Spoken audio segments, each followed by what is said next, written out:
Nananawagan ng isang political analyst kay SP Tito Sotto na mamagitan na sa bangayan ni na Senate Blue Ribbon Committee Chair Panfilo Ping Lacson at Senador Rodante Marcoleta. Baka raw kasi madiskaril nito ang investigasyon ng Senado sa flood control fiasco. Kailangan na rin daw imbitahan ng Blue Ribbon si former House Speaker Martin Romualdez. Ang detalye sa agenda report ni Attorney Karen Gemino.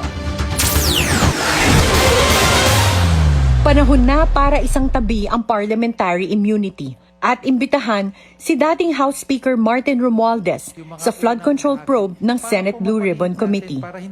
Yan ang paniwala ni political analyst Dr. Froilan Calilong.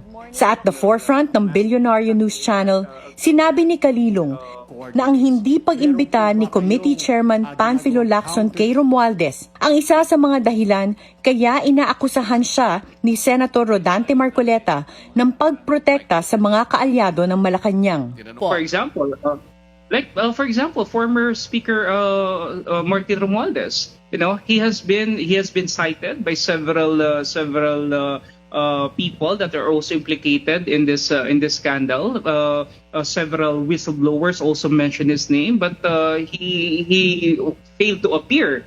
And parang ang lumalabas kasi rito, ang sinasabi ni Ping Lacson, Senator Lacson, is mayroong parliamentary immunity. Pero I really felt that in an issue with this level of magnitude, I think itong mga long-standing traditions na to, pwede naman natin sigurong iset aside for the sake and the pursuit of something real and tangible and something that will really change the complexity and at least the perception ng publiko regarding the scandal. Dagdag ni Calilong, dapat ding imbestigahan ng Blue Ribbon Committee ang mga alegasyon ng mga nagpakilalang 18 ex-Marines at bagmen umano ni resigned Congressman Zaldico na nagdala sila ng mga male-maletang pera sa mga politiko.